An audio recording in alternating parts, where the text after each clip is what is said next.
It's funny how when we're in our addiction, things that make sense to us don't really make sense out in the rest of the world, and it's funny how that it causes that kind of disconnect where you start rationalizing things and you start making these decisions that you think are logical that to someone on the outside would look and say that's bananas. That you Right. could have 4 pounds of meth in your closet, but you won't allow a beer in the house. And obviously, you have reasons, and those reasons are valid.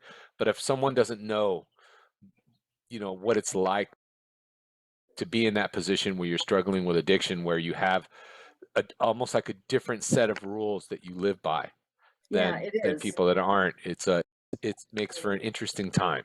Can you tell me a little bit more about maybe one or two incidents that you would describe as being that crazy time or that chaos time?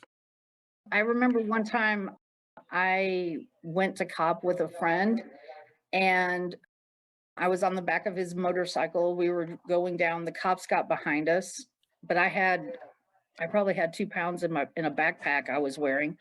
So I was like, dude, we can't get caught by the cops. And so we went on a high speed chase, got away, and that should have been a deterrent right there, but it wasn't.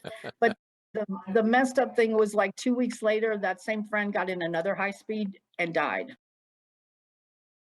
So those kinds of things happened all the time. There weren't that many female dealers in my circles.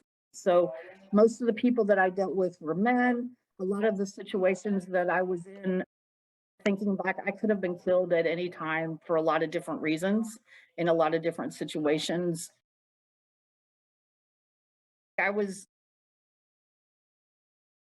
Betty Crocker, like I'd wake up, make my kids breakfast, get them off to school, do whatever I did, make dinner, do their homework with them, go to ball practice, put them to bed, and then I'd be out running in the streets at night.